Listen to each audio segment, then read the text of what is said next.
فرقان حمید کی چند آیات آپ حضرات کے سامنے تلاوت کی ہیں۔ دعا ہے کہ اللہ رب العزت مجھے حق سچ کہنے کی، اس پر مجھے اور آپ سب کو اللہ عمل کرنے کی توفیق نصیب فرمائے۔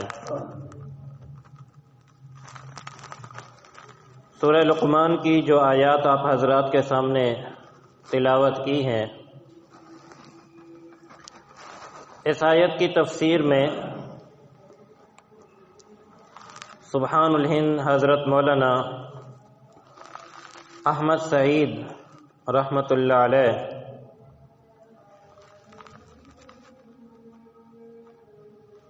ایک قول حضرت لقمان علیہ الصلوۃ والسلام کا نقل کرتے ہیں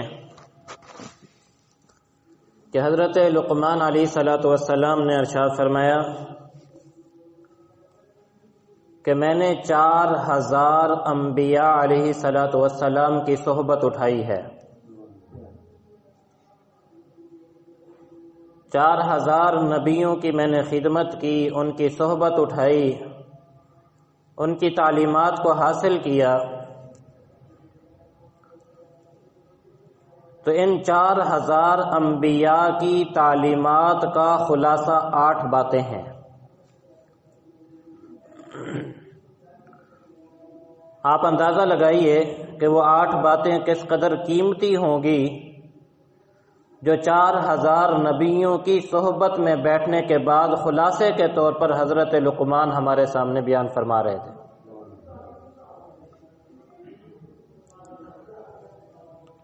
ان 8 باتوں میں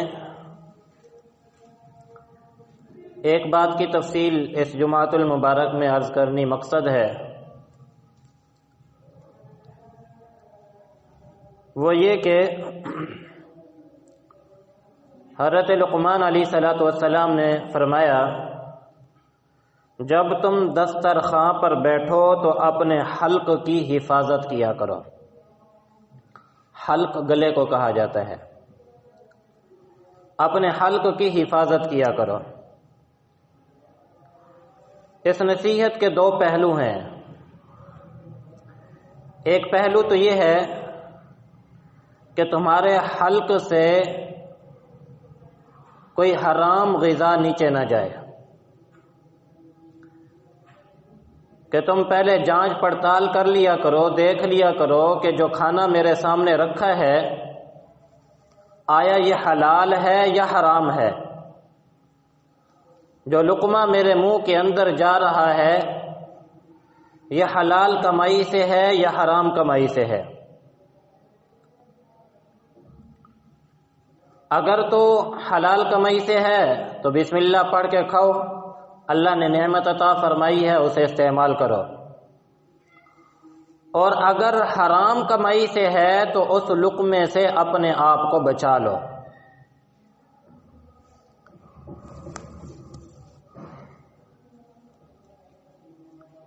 حلال کھانے میں کیا فوائد ہیں، کیا ثمرات ہیں اور اس کی کیا برکات ہیں؟ حقیقت یہ ہے کہ اگر انسان حلال کھانے کا اہتمام کرے، چاہے وہ حلال کھانا تھوڑا ہی کیوں نہ ہو، معمولی ہی کیوں نہ ہو، سادی روٹی اور چٹنی ہی کیوں نہ ہو، تو اس کھانے کے اثرات انسان کے دل پر مرتب ہوتے ہیں۔ انسان کے دل میں حلال کھانے سے نور پیدا ہوتا ہے، نیکی کے جذبات انسان کے اندر پیدا ہوتے ہیں، آخرت کی فکر انسان کو لاحق ہوتی ہے، اور حلال کھانے کی یہ برکت ہوتی ہے کہ انسان کے اندر نیکی کرنے کے جذبات پیدا ہوتے ہیں، اور پھر ایسا انسان نیک لوگوں کی، نیک مجلسوں کی اور نیک آدمیوں کی صحبت میں بیٹھنا پسند کرتا ہے۔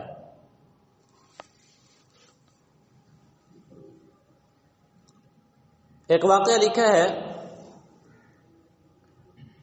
کہ دارالعلوم دیوبند میں ایک بزرگ آیا کرتے تھے، شاہ جی عبداللہ کے نام سے مشہور تھے، بڑے درویش صوفی منش اور صاحب نسبت بزرگ تھے۔ ان کا کام یہ تھا کہ یہ تہجد کی نماز پڑھتے، نماز پڑھ کے اس کے بعد فجر کی نماز تک ذکر اذکار میں مشغول رہتے۔ فجر کی نماز کے بعد جنگل میں تشریف لے جاتے تھے اور وہاں سے گھاس کاٹتے اور اس گھاس کی گٹھڑی بنا کر شہر میں لے آتے اور اس کو 4 آنے میں بیچ دیتے تھے۔ نہ 4 آنے سے زیادہ پیسے لیتے تھے اور نہ 4 آنے سے کم پیسے لیتے تھے، 4 آنے کی وہ گٹھڑی بیچتے تھے۔ صاحب نسبت تھے اور اللہ رب العزت نے ان کے کام میں برکت پیدا کی تھی، اس لیے لوگ ان کے گھاس آنے کا انتظار کیا کرتے تھے، اور جیسے ہی گٹھڑی آتی تھی تو لوگ ان کے گھاس پر ٹوٹ پڑتے تھے۔ حضرت نے یہ کر رکھا تھا کہ جس کا ہاتھ میری گٹھڑی پر پہلے پڑ جائے گا میں اس کو یہ گٹھڑی بیچ دیا کروں گا۔ تو اس طرح حضرت اس گٹھڑی کو بیچتے تھے 4 آنے کی، ان میں سے 1 آنا غربا، فقراء اور مساکین میں خرچ کر دیتے تھے، اور 1 آنا اپنی ضرورت کی خاطر رکھ لیتے، اور 1 آنا اپنی بیٹی کو دیتے تھے، اور 4تھا آنا جو تھا وہ دارالعلوم کے جو علماء کرام تھے ان کی دعوت کے لیے اپنے پاس جمع کرتے رہتے تھے۔ اب آپ دیکھیے 4 آنے میں کس قدر حسن انتظام تھا کہ اللہ رب العزت کے راستے میں بھی خرچ ہو رہا ہے، دعوت کا انتظام بھی ہو رہا ہے، رشتہ داروں کے اوپر خرچ بھی ہو رہا ہے۔ اور آج ہمارا ایک حال ہے کہ جس کی تنخواہ 20,000 ہے وہ بھی رو رہا ہے، جس کی 50,000 ہے وہ بھی رو رہا ہے، جس کی تنخواہ لاکھوں میں ہے وہ بھی رو رہا ہے۔ اور کہتے کیا ہیں؟ کہتے یہ ہیں کہ ہماری ضرورت پوری نہیں ہو رہی۔ ہر آدمی پریشان نظر آ رہا ہے اور یہ سمجھ رہا ہے کہ میری تنخواہ کم ہے اور اس تنخواہ کے کم ہونے کی وجہ سے میری ضروریات پوری نہیں ہو رہی، اور اس کی صحیح وجہ تو یہی ہے کہ آج جتنی ہماری آمدنی ہے اس آمدنی سے بڑھ کر ہمارا خرچہ ہے۔ ہم آمدنی کے مطابق اپنا خرچہ نہیں کرتے ہیں، حالانکہ اسلامی طریقہ یہ ہے کہ جتنی آمدنی ہو انسان کو اتنا ہی خرچ کرنا چاہیے۔ نبی علیہ الصلوۃ والسلام نے ارشاد فرمایا کہ میانہ روی اختیار کرنا، معیشت میں خرچ کرنے میں میانہ روی اختیار کرنا، فرمایا نصف العقل، آدھی عقل ہے۔ حسن تدبیر کے ساتھ، حسن معاشرت کے ساتھ اس کو خرچ کرنا کہ آپ کے پاس جو آمدنی آئی ہے وہ میں نے پیسے کس طرح خرچ کرنے ہیں کہ میرا مہینہ مکمل ہو جائے۔ آج ہوتا یہ ہے کہ جس کی تنخواہ 1,00,000 ہے وہ بھی 20-25 تاریخ کو تنخواہ ختم کر بیٹھتا ہے، اور آگے جو 10-12 دن ہوتے ہیں، 5-7 دن ہوتے ہیں تو قرض لے کے بیٹھا ہوتا ہے۔ جب تنخواہ آتی ہے تو مرغ مسلم پک رہے ہوتے ہیں، اور جب تنخواہ ختم ہوتی ہے تو پھر پریشان ہو رہے ہوتے ہیں۔ تو ہم نے اسلامی طریقے کو چھوڑ دیا کہ شریعت تو یہ کہتی تھی کہ تمہیں خرچ کرنے میں حسن تدبیر سے کام لینا چاہیے کہ جتنی تمہاری آمدنی ہے اس آمدنی کے مطابق تمہیں چاہیے کہ تم اپنے خرچے کرو، لیکن آج معاملہ الٹ ہے۔ الٹ کیا ہے؟ ہر آدمی معاشرے کی نظر میں معزز بن کے رہنا چاہتا ہے، سیٹھ اور سردار بن کے رہنا چاہتا ہے، کہ لوگ اس کے لباس کو دیکھیں، اس کی گاڑی کو دیکھیں، اس کی شان اور شوکت کو دیکھیں اور سمجھیں کہ یہ تو ماشاءاللہ جی بڑا سیٹھ آدمی ہے۔ آج اگر ہمارا رہن سہن دیکھ لیا جائے، ہمارے ڈرائنگ روم کو دیکھ لیا جائے تو لاکھوں کروڑوں روپے ہم نے اس کے اوپر خرچ کیے ہوتے ہیں، اور خرچ اسی لیے کیے ہوتے ہیں کہ آنے والا آدمی یہ سمجھے کہ یہ کوئی بڑا آدمی ہے۔ دکھاوے کے لیے ساری چیزیں. یہ مغربی تہذیب کی وہ برائی ہے جو آج ہمارے اندر عود کر آئی ہے کہ بناوے کے لیے سب کچھ، دکھاوے کے لیے، لوگوں کو دکھانے کے لیے آج ہم سب کچھ کر رہے ہیں، اور جس کی وجہ سے آج ہماری زندگی کے اندر پریشانی ہے. ہر آدمی اسی پریشانی میں مبتلا ہے کہ میرا خرچ زیادہ ہے اور آمدنی کم ہے. لازمی بات ہے جب ہم خرچ زیادہ کریں گے، آمدنی کے ذرائع کم ہوں گے تو آدمی پریشان ہوگا نا بھائی. وہ پھر صبح و شام اسی فکر میں ہوگا کہ پیسہ کہاں سے آئے، پیسہ کہاں سے آئے، پیسہ کہاں سے آئے، کہاں سے دولت آئے اور میں کہاں اپنی ضرورت کو پورا کروں، کہاں سے پیسہ آئے اور میں اپنی خواہش کو پورا کروں. اور یاد رکھیے انسان تو ختم ہو سکتا ہے لیکن انسان کی خواہشات ختم نہیں ہو سکتی. شریعت نے ضرورت کو پورا کرنے کا اختیار دیا ہے کہ جو آپ کی ضرورت ہے اسے پورا کیجئے، لیکن شریعت نے خواہشات کو ختم کرنے کا حکم دیا کہ خواہشات کے پیچھے نہ چلو، اس لیے کہ خواہشات کے پیچھے چلو گے تو تم تو ختم ہو سکتے ہو، خواہشات ختم نہیں ہو سکتی ہیں. اسی لیے نبی علیہ الصلوۃ والسلام نے ارشاد فرمایا کہ ابن آدم کے پیٹ کو قبر کی مٹی کے سوا اور کوئی چیز نہیں بھر سکتی. اگر اسے ایک وادی سونے کی مل جائے تو یہ تمنا کرے گا کہ ایک اور وادی بھی میرے لیے سونے کی بنا دی جائے.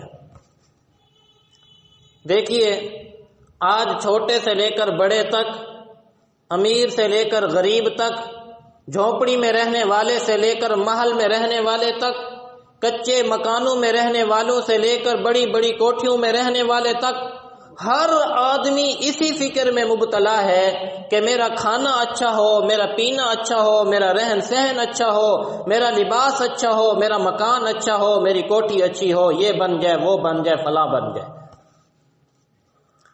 اور اسی چکر میں آج ہم نے حلال اور حرام کی تمیز کو ختم کر لیا ہے، جس کی وجہ سے آج ہم بہت پریشان ہیں.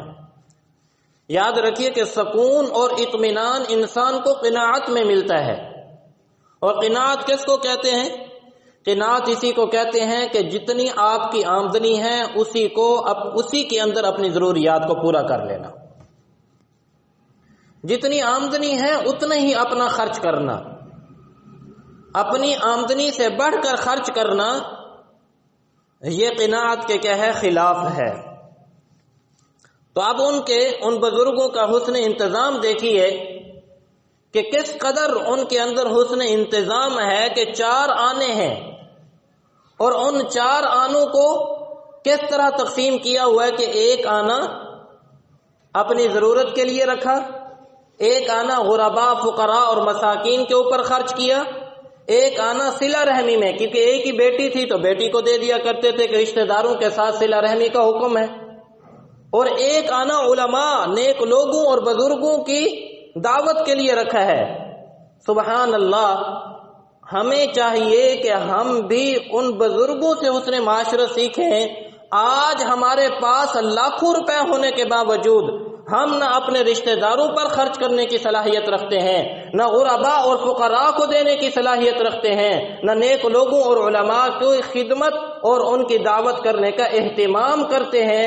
الٹا غم یہ ہے کہ لاکھوں روپے ہونے کے باوجود بھی ہمیں فکر یہ ہوتی ہے کہ ہماری ضروریات پوری نہیں ہو رہی، ہمارے خرچے پورے نہیں ہو رہے.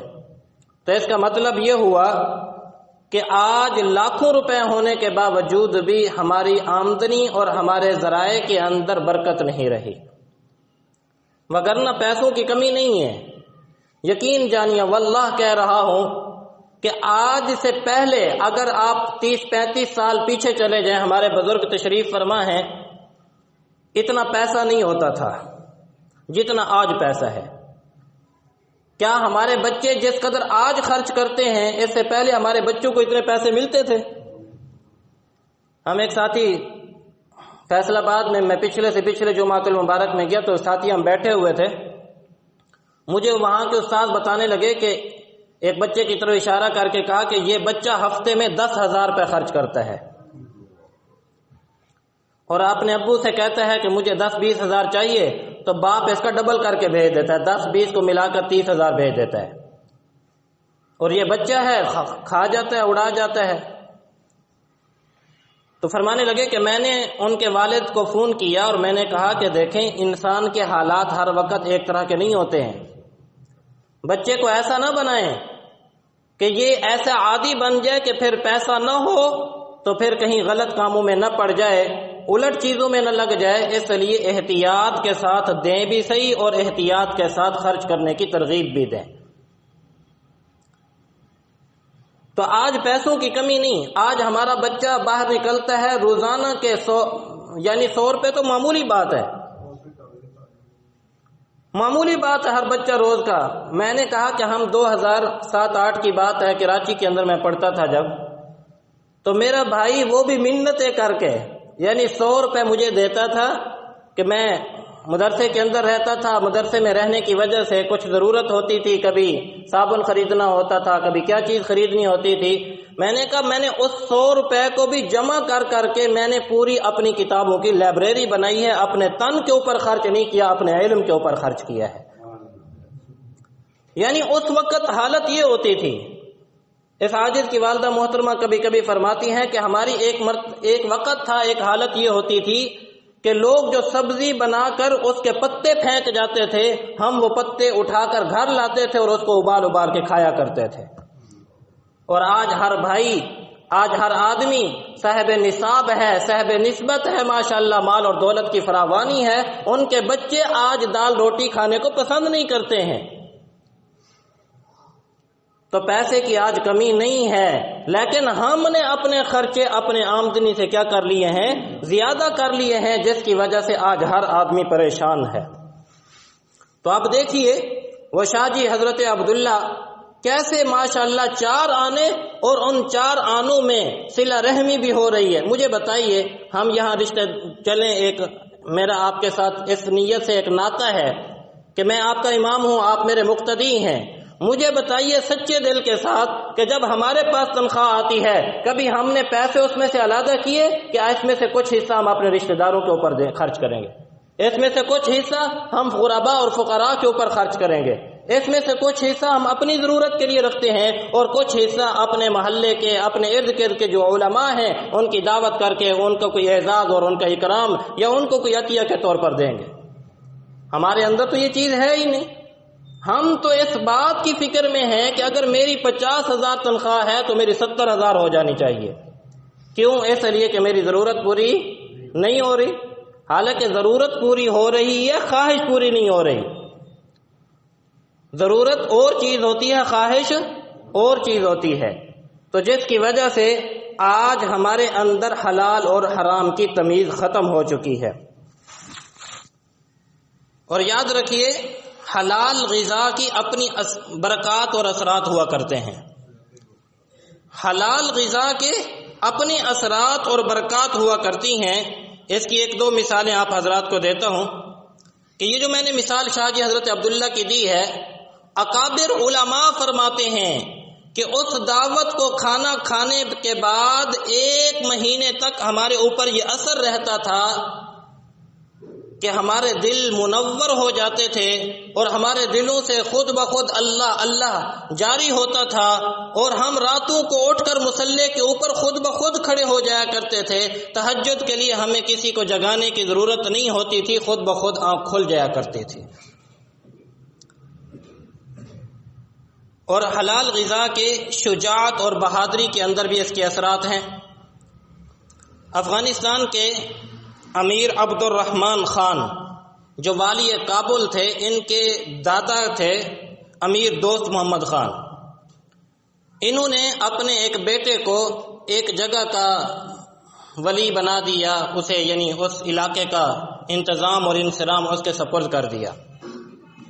اللہ کی شان کہ ایک دشمن نے افغانستان کے اوپر حملہ کیا، تو امیر دوست محمد خان نے اپنے اس بیٹے کو جو ولی عہد تھا اسے کہا کہ اس دشمن کا مقابلہ کرنے کے لیے تم نے جانا ہے۔ اب جب یہ مقابلہ کرنے کے لیے گیا، دشمن کے ساتھ لڑائی ہوئی۔ اس وقت یہ فونوں کا سسٹم تو نہیں ہوتا تھا، قاصد آتے تھے یا خبریں پہنچتی تھیں کئی مہینوں کے بعد، تو امیر دوست محمد کو یہ بات پہنچی کہ تمہارے بیٹے نے دشمنوں سے شکست کھائی ہے اور پیٹھ دے کر بھاگ گیا ہے۔ تو امیر دوست محمد بڑے پریشان ہوئے اور غمگین حالت میں اپنے گھر کے اندر جب داخل ہوئے تو بیوی پوچھنے لگی خیریت تو ہے کہ آج آپ بہت پریشان نظر آ رہے ہیں۔ کہنے لگے کہ مجھے اپنے بیٹے کا غم کھا رہا ہے۔ غم یہ نہیں ہے کہ وہ وہاں پر فوت ہو گیا یا شہید ہو گیا، غم یہ ہے کہ اس نے وہاں دشمن کے مقابلے میں پیٹھ دکھائی ہے اور پیٹھ دے کر بھاگ آیا ہے۔ تو جب ان کی بیوی نے یہ بات سنی تو کہا کہ میں یقین سے کہتی ہوں کہ میرا بیٹا شکست نہیں کھا سکتا۔ تو امیر دوست محمد کہنے لگا کہ اللہ کی بندی تو گھر کی چار دیواری میں رہ کر مجھے خبر دے رہی ہے، مجھے تو قاصدوں نے آ کر بتایا ہے کہ تمہارا بیٹا پیٹھ دے کر بھاگ گیا ہے، شکست کھائی ہے اس نے، اور تم گھر کی چار دیواری میں رہ کر کیسے یقین کے ساتھ کہہ سکتی ہو کہ میرا بیٹا شکست نہیں کھا سکتا۔ خیر بات آئی گئی ہو گئی، چند دنوں کے بعد پھر خبر ملی کہ آپ کے بیٹے نے شکست نہیں کھائی بلکہ اللہ رب العزت نے اس کے ہاتھ پر اسے فتح عطا فرمائی ہے۔ دشمن شکست کھا کے بھاگ چکا ہے اور اسے فتح نصیب ہوئی ہے۔ اب باپ بڑا خوش ہوا، بھاگتا بھاگتا پھر بیوی کے پاس آیا اور بیوی سے پوچھنے لگا کہ تمہیں کیسے یقین تھا کہ میرا بیٹا شکست نہیں کھا سکتا؟ اس نے کہا کہ اصل میں نے ایک عہد کیا تھا کہ جب سے یہ میرا بیٹا میرے پیٹ کے اندر آیا تھا میں نے اپنے ساتھ وعدہ کیا تھا کہ کوئی حرام کا لقمہ اپنے جسم کے اندر نہیں جانے دوں گے، اور شریعت کی تعلیم میں نے پڑھی ہے کہ جس آدمی کی پرورش حرام غذا سے ہو وہ کبھی نڈر اور بہادر نہیں ہوا کرتا، اور جس کی تربیت اور پرورش حلال غذا سے ہو اس کے اندر شجاعت ہوتی ہے، بہادری ہوتی ہے، ایمان کی قوت اور طاقت ہوتی ہے۔ وہ مر تو سکتا ہے، کٹ تو سکتا ہے، لیکن پیٹھ دکھا کر واپس بھاگ نہیں سکتا ہے۔ ایک تو میں نے یہ انتظام کیا، اور دوسرا یہ اہتمام کیا کہ جب اللہ نے مجھے یہ بیٹا دے دیا تو میں نے جب بھی اسے دودھ دیا ہے ہمیشہ باوضو ہونے کی حالت میں دیا ہے اور قرآن کی تلاوت کرتے ہوئے اپنے بیٹے کو دودھ دیا ہے۔ تو مجھے اللہ کے نبی کے ان فرمانوں پر پکا یقین تھا، شریعت کی اس تعلیم پر یقین تھا کہ میرا بیٹا، میں نے اپنے بیٹے کو حلال دیا ہے، دودھ دیتے ہوئے بھی بسم اللہ پڑھ کے دودھ دیا ہے، باوضو ہونے کی حالت میں دودھ دیا ہے، قرآن کی تلاوت کرتے ہوئے دودھ دیا ہے، تو میرا بیٹا شجاع ہے، بہادر ہے، اور پیٹھ دکھانا بزدلوں کا کام ہے، میرا بیٹا بزدل نہیں ہو سکتا ہے۔ تو حرام غذا کا اثر انسان کے اعضاء پہ پڑتا ہے۔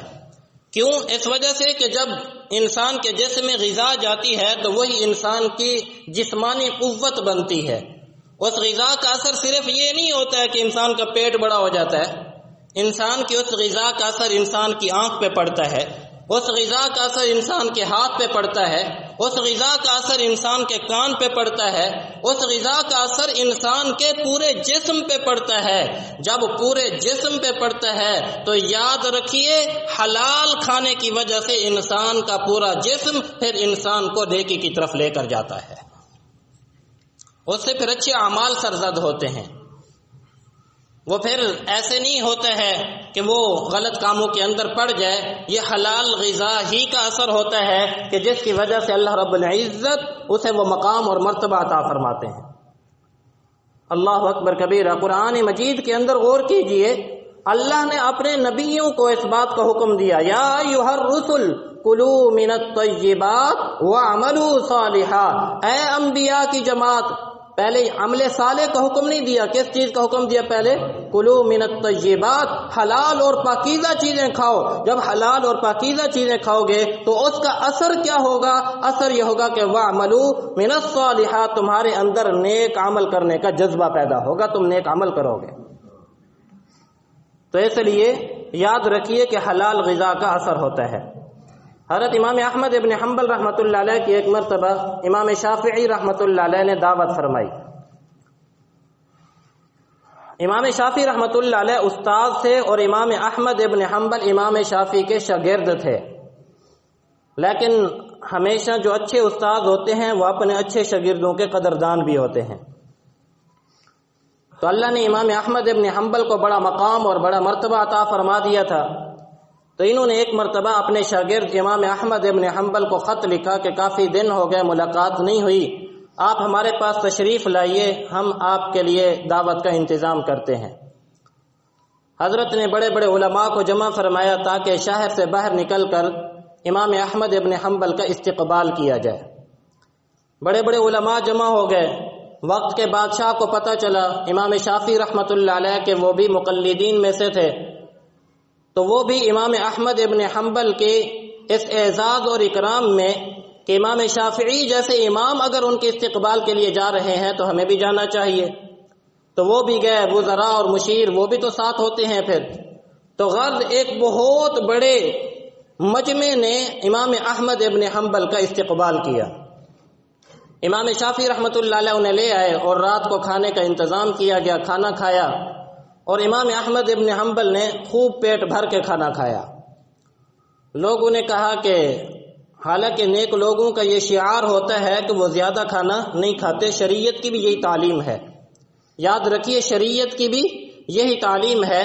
نبی علیہ الصلوۃ والسلام نے ارشاد فرمایا کہ شیطان 7 آنتوں سے کھاتا ہے اور مسلمان 1 آنت سے کھاتا ہے۔ مسلمان 1 آنت سے کھاتا ہے اور شیطان 7 آنتوں سے کھاتا ہے، یعنی آنتوں کا مطلب یہ ہمارا کھانا کہاں جاتا ہے، آنتوں کے اندر ہی جاتا ہے نا، پیٹ میں، آنتوں کے ذریعے سے، تو وہ کھاتا ہی جاتا ہے اور مسلمان 1 آنت سے کھاتا ہے۔ بلکہ ایک اور حدیث مبارکہ کے اندر فرمایا کہ اپنے پیٹ کے 3 حصے کیا کرو، ایک غذا کے لیے اور ایک پانی کے لیے اور ایک کو بھوکا چھوڑ دیا کرو۔ بہرحال یعنی کم کھانا شریعت کی تعلیم ہے، لیکن انہوں نے اس دن پورا پیٹ بھر کے کھانا کھایا۔ اب اتنا بڑا مجمع تھا، وہ بھی دیکھ رہے تھے، تو لوگوں کے اندر چہمہ گوئیاں ہوئیں۔ بہرحال لوگ تو کھانا کھا کے چلے گئے۔ تو رات کو کھانا کھایا اور حضرت آرام کرنے لگے۔ صبح نماز پڑھی اور نماز پڑھ کے حضرت واپس تشریف لے گئے۔ ادھر جب امام شافعی رحمۃ اللہ علیہ واپس گھر لوٹے تو بیٹیوں نے امام شافعی رحمۃ اللہ علیہ اپنے والد محترم سے شکایت کی کہ ابا جی آپ تو کہہ رہے تھے کہ وقت کے بہت بڑے امام تشریف لا رہے ہیں، بہت بڑے اللہ کے ولی آ رہے ہیں، نیک آ رہے ہیں، تہجد گزار، عبادت گزار آ رہے ہیں، جبکہ انہوں نے تو کھانا بھی سارا کھا لیا، بہت زیادہ کھایا، اور رات کو تہجد کی نماز بھی لگتا ہے کہ نہیں پڑھی، کہ لوٹا پانی کا اسی طرح ہی پڑا ہوا ہے، استعمال بھی نہیں کیا انہوں نے۔ تو حضرت امام شافعی رحمۃ اللہ علیہ بھی بہت پریشان ہوئے، دوبارہ پیغام بھجوایا امام احمد ابن حنبل کی طرف کہ کیا آپ یہاں سے جانے کے بعد آپ کی حالت بدل چکی ہے، کہ آپ کے اندر وہ نیکی اور وہ تقوی ختم ہو چکا؟ استاد سے نہ ڈانٹ سکتے تھے، پوچھ بھی سکتے تھے۔ تو امام احمد ابن حنبل رحمۃ اللہ علیہ نے فرمایا استاد محترم ناراض نہ ہوئیے گا اور نہ پریشان ہونے کی ضرورت ہے، میں جب آپ کے گھر میں داخل ہوا، کھانا کھایا، تو مجھے اس کھانے کے اندر نور ہی نور نظر آیا، اس لیے کہ یہ کھانا برکت والا اور رزق حلال والا تھا۔ مجھے اتنی برکت نظر آئی، میں نے دل میں سوچا کہ ایسا برکت والا کھانا پھر نہیں ملے گا، جتنا کھا سکتے ہو آج کھا لو۔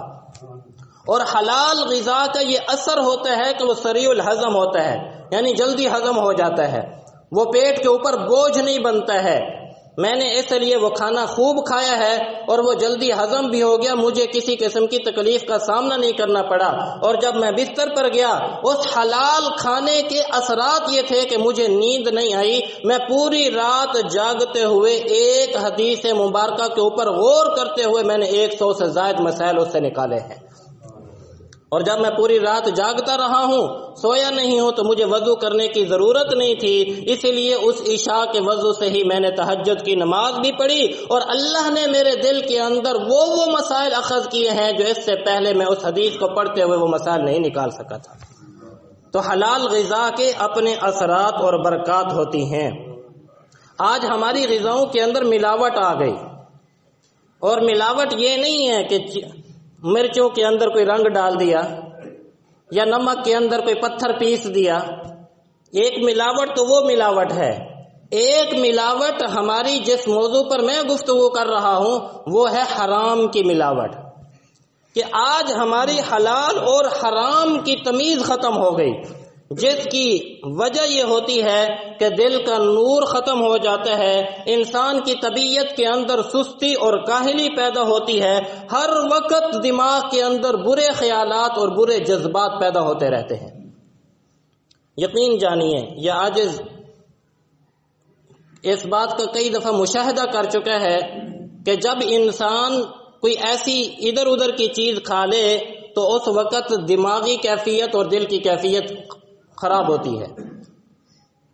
ہمارے ایک بزرگ واقعہ، بلکہ ہمارے حضرت جی دامت برکاتہم العالیہ واقعہ سنا رہے تھے کہ ایک مرتبہ حضرت شاہ عبد العزیز محدث دہلوی رحمۃ اللہ علیہ کے پاس ایک شخص آیا، اللہ رب العزت نے بلکہ حضرت مجدد الفیسانی رحمۃ اللہ علیہ کے دو بیٹے تھے، خواجہ محمد معصوم رحمۃ اللہ علیہ اور ان کے ایک اور بیٹے بھی تھے، اللہ نے دونوں کو بڑا کشف عطا فرمایا تھا۔ کشف یہ ایک حقیقت ہے جو اللہ اپنے نیک بندوں کو عطا فرما دیتا ہے۔ تو انہوں نے اپنے شیخ خواجہ باقی باللہ رحمۃ اللہ علیہ کو خط لکھا کہ حضرت میرا یہ چھوٹا بیٹا خواجہ محمد معصوم 7 سال کی عمر تھی، اللہ رب العزت نے بڑا انہیں مقام عطا فرمایا تھا کہ حضرت یہ بچہ میرا بھی چھوٹا سا ہے لیکن اس کے اندر کشف بہت زیادہ ہے اور مجھے خطرہ محسوس ہو رہا ہے کہ کہیں یہ بڑا ہو اور کسی غلط راستے پر نہ چل پڑے، تو آپ اس کو کوئی علاج فرما دیجئے۔ حضرت نے فرمایا پریشان ہونے کی ضرورت نہیں، دونوں بچوں کو میرے پاس بھیج دو۔ دونوں بچے گئے، ایک رات اپنے پاس ٹھہرایا، دوسرے دن واپس بھیج دیا اور وہ کشف سارے ختم ہو گیا۔ تو حضرت بڑے حیران ہوئے، اپنے شیخ کو خط لکھا، حضرت آپ نے میرے بچوں کے اوپر کیا ایسا عمل کیا ہے جس کی وجہ سے وہ سارا نور اور وہ سارے اثرات ختم ہو گئے؟ کیونکہ نیکی سے اللہ رب العزت انسان کو جو بصیرت عطا فرماتے ہیں، حدیث مبارکہ ہے نا کہ نبی علیہ الصلوۃ والسلام نے ارشاد فرمایا کہ مومن کے فراست سے بچو، اس لیے کہ وہ اللہ کے نور سے دیکھتا ہے۔ مومن کی فراست سے، یہ جو فراست ہوتی ہے یہ انسان کو حلال غذا سے میسر ہوتی ہے۔ تو وہ انہوں نے جب یہ پوچھا تو حضرت نے فرمایا میں نے اور تو کچھ نہیں کیا، ہوٹل سے کھانا منگوا کر بس انہیں کھلا دیا ہے، اس ایک غذا کا یہ اثر ہے کہ ان کے اندر جتنی ذکر اذکار کی اور اللہ کی عبادت کے نور تھا وہ صرف ایک کھانے کی وجہ سے وہ سارا ظاہر ہو چکا ہے۔ اور آج ہمارے جتنے بچوں سے پوچھ لیں وہ تو ہوٹلوں کے کھانے کی عادی ہیں، باہر کے کھانے کھانے کے عادی ہیں، گھر کے کھانے تو پسند ہی نہیں ہیں۔ اور ناراض نہ ہوئیے گا، میں خاص طور پہ اپنے بزرگوں سے بھی اور اپنے نوجوان بچوں سے بھی عرض کروں گا کہ یہ جو میں نے یہ ٹاپک آج کا جو موضوع بنایا اسی غرض سے ہے، جو آخر میں یہ ایک دو باتیں آپ سے عرض کرنے لگا، وہ یہ کہ آج کل یہ گنوں کی ٹرالیاں جاتی ہیں نا ہمارے، یعنی لوگ بیچارے لے جاتے ہیں وہاں پر مل کے اندر، تو ہمارے بچوں کا کام کیا ہوتا ہے، وہ ٹرالیوں سے گنے کھینچتے رہتے ہیں۔ اور یہ صرف ہمارے بچوں کی بات نہیں، یہ آج روزانہ شہر جاتا ہے، یقین جانیے لوگ رکشوں کے اوپر گاڑیاں کھڑی کر کر گنے کھینچ رہے ہوتے ہیں اور وہ بیچارے منع کر کر کے تھک جاتے ہیں۔ اب مجھے بتائیے یہ رزق حلال ہے یا حرام ہے؟ اور یہ صرف چوری نہیں ہے، یاد رکھیے چوری الگ چیز ہے۔ چوری وہ ہوتی ہے کہ حفاظتی جگہ سے آپ کسی کی عدم موجودگی میں اس مال کو اٹھا لیں، اس کو چوری کہا جاتا ہے۔ یہ چوری نہیں، یہ سینہ زوری ڈکیٹی ہے۔ یہ کیا ہے؟ ڈکیٹی ہے، چوری سے زیادہ جرم ہے۔ یہ قطاع الطریق ہے کہ جو راستوں میں بیٹھ کر لوگوں کے مالوں کو لوٹتے ہیں، اور یہ سخت جرم ہے۔ میں رات بھی اپنے بچوں کو، مجھے بچے بڑے فخر سے، قاری صاحب ہم فلاں جگہ سے وہ گنے کھینچ لے، روز جاتے ہیں گنے کھینچ کے آتے ہیں، مجھے تو نہیں پتا تھا۔ میں نے رات اپنے بچوں کو سمجھایا، میں نے کہا بچوں یہ دیکھیں آپ قرآن پڑھنے آتے ہیں اور قرآن کا نور تبھی آپ کو ملے گا جب آپ کے جسم کے اندر رزق حلال ہوگا۔ یہ گنے کھینچ لینا یہ رزق حلال نہیں آپ کے لیے ہے، یہ حرام ہے۔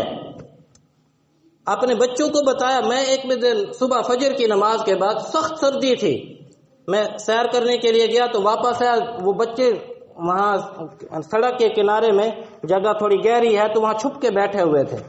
میں نے کہا اللہ خیر، یہ صبح صبح بچے 3-4 بچے اتنی سخت سردی میں یہاں چھپ کے کیوں بیٹھے ہیں؟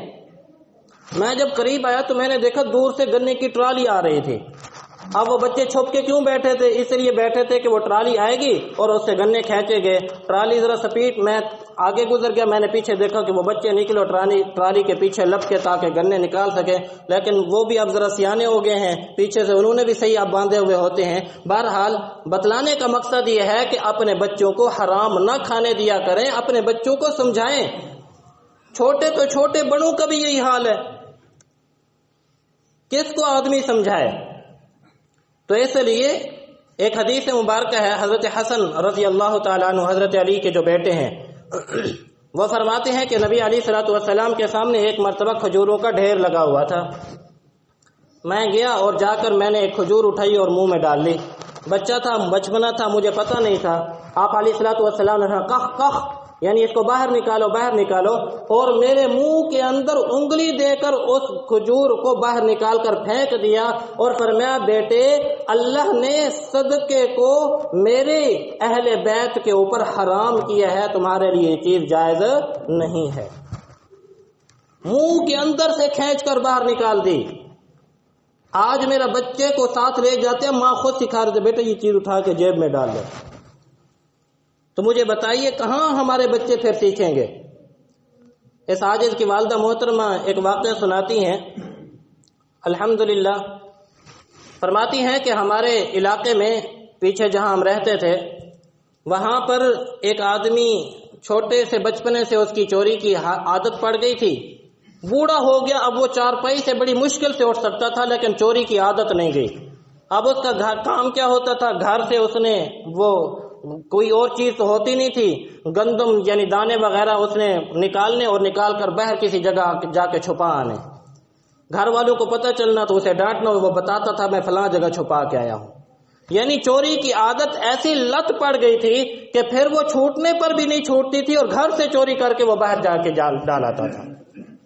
تو اس لیے ایک بات تو یہ ہے کہ دیکھیں ہم جب حرام کھلائیں گے اپنے بچوں کو تو پھر یہ امید رکھنا کہ میرا بچہ میرا فرما بردار بن جائے، نیکی پر آ جائے، ایسا نہیں ہو سکتا ہے۔ تو ایک اس چیز کا اہتمام کریں۔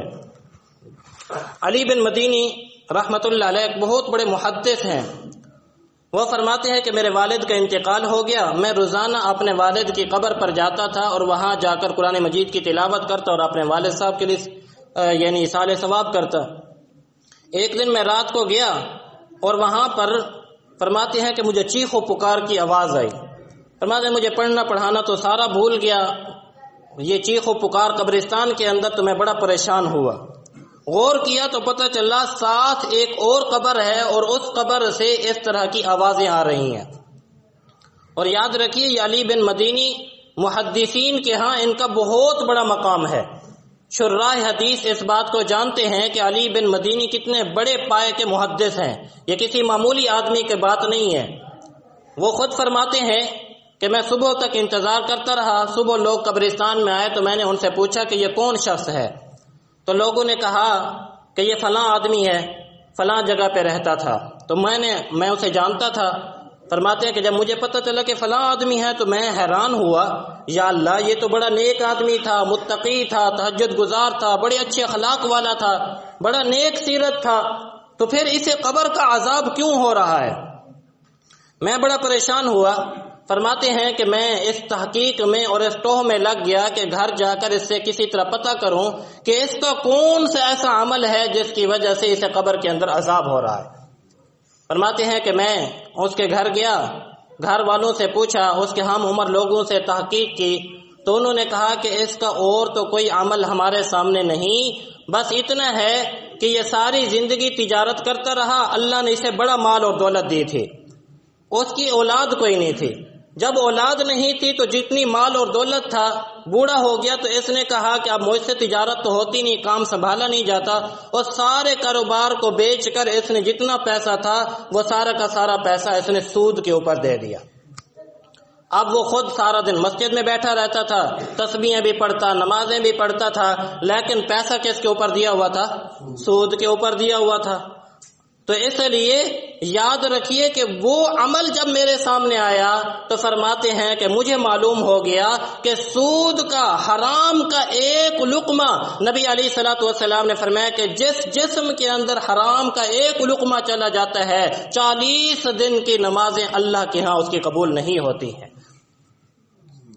تو پھر باقی نمازیں کہاں گئی؟ اسی لیے حدیث مبارکہ میں نبی علیہ الصلوۃ والسلام نے فرمایا کہ ایک شخص بیت اللہ کا غلاف پکڑ پکڑ کے کہتا ہے یا ربی یا ربی یا ربی، پکار رہا ہوتا ہے، حالانکہ حالت سفر میں نبی علیہ الصلوۃ والسلام نے فرمایا کہ اس کی انسان کی دعا قبول ہوتی ہے، اور حج جیسا عظیم سفر، بیت اللہ کا سفر، لیکن پھر بھی اس کی دعا قبول نہیں کی جاتی۔ وجہ اس کی کیا ہوتی ہے؟ نبی علیہ الصلوۃ والسلام نے فرمایا کہ اس کا کھانا حرام ہوتا ہے، پینا حرام ہوتا ہے، اس کا پہننا حرام ہوتا ہے۔ تو اس لیے حرام کاموں سے اپنے آپ کو، حرام غذاؤں سے اپنے آپ کو بچائیے۔ ایک آخری بات عرض کر دوں، وہ یہ کہ اس حاجت سے کئی مرتبہ یہاں ساتھیوں نے، خود ہمارے نمازیوں نے بھی اس حاجت سے کئی مرتبہ سوال کیا، وہ ہے بیمے کے متعلق۔ اور ہمارے اس علاقے کے اندر میرے خیال میں بڑی زور اور شور کے ساتھ گھروں میں جا جا کر اس بات کی ترغیب کی جا رہی ہے کہ بیمہ کرا لو، بیمہ کرا لو۔ مجھے 2-3 دن پہلے کمپنی کا فون آیا، اور میں نے کہا خود پتہ نہیں ان کو کہاں سے نمبر مل جاتے ہیں۔ کہنے لگے جی آپ نے بیمہ کروانا ہے، آپ کے ابو کا نام کیا ہے، فلاں کیا ہے، ہم آپ کو اتنے لاکھ دیں گے، اتنے کروڑ دیں گے، فلاں دیں گے۔ اور میں نے کہا خدا کے بندو، ہم دوسروں کو منع کر رہے ہیں تو ہمیں کہہ رہا ہے کہ بیمہ کرا لو۔ تو یاد رکھیے یہ بیمہ بھی سود کی قسم ہے، جس طرح سود حرام ہے اسی طرح بیمہ کرنا اور کرانا یہ دونوں بھی کیا ہے؟ حرام ہیں۔ اور اللہ کا اعلان ہے، اللہ کے نبی صلی اللہ علیہ وسلم کا اعلان ہے کہ جو سود لیتا ہے اللہ کی اور اللہ کے رسول صلی اللہ علیہ وسلم کے اس کے ساتھ اعلان جنگ ہے۔ تو اس لیے ان باتوں کا خیال کیا کریں اور ان باتوں سے احتراز کیا کریں۔ جو ساتھی کیے ہوئے ہیں خدا را اس کو ختم کر دیجئے۔ ہمارے اپنے ایک رشتہ دار ہیں، میرے گھر والوں کے ماموں ہیں سکے، میں نے اسے کئی مرتبہ سمجھایا بھائی اللہ کے لیے بیمہ نہ کرو، اس سے تم یہ سمجھتے ہو کہ میرے بچوں کا مستقبل بن جائے گا۔ خدا را یہ تمہارے بچوں کا مستقبل نہیں بن رہا، تمہارا مستقبل بھی خراب ہو رہا ہے، تمہارے بچوں کا مستقبل بھی خراب ہو رہا ہے۔ اب ہونا کیا تھا، بیٹی کی شادی ہونی تھی، اس نے سوچا ہوا تھا کہ میری بیٹی کی شادی پر مجھے 10 لاکھ روپے ملیں گے۔ اب اللہ کی شان، بیٹی کی شادی سے 2 ماہ پہلے رشتہ طے ہو چکا ہے، سب کچھ ہو چکا ہے، اس کا 35 لاکھ روپے کا نقصان ہو گیا۔ میرے سامنے آ کے رونے لگا، کہنے لگا خدا را آپ کی بات سچی تھی، میں نے تو سمجھا تھا کہ پیسہ ملے گا اور اس سے اپنی بیٹی کا یعنی نکاح اور شادی صحیح طریقے سے کروں گا، لیکن جب اللہ دکھانا چاہتا ہے تو اس کے ذریعے سے فرمایا کہ جہاں مجھے 10 لاکھ ملنے کی امید تھی وہاں مجھے 35 لاکھ روپے نقصان ہوا، اپنا بنایا ہوا گھر گروی رکھنا پڑ گیا۔ یہ مت سمجھا کرے کہ اس سے اگر ڈھیل مل رہی ہے تو اس کو یہ نہ سمجھے کہ ہمارے اوپر کوئی وبال نہیں آ رہا، دنیا میں نہ صحیح تو آخرت میں تو ضرور ہی آئے گا۔ اس لیے ان چیزوں سے اپنے آپ کو بچائیے، احتراز کیجئے۔ دعا ہے اللہ ہم سب کو سمجھنے اور عمل کرنے کی توفیق نصیب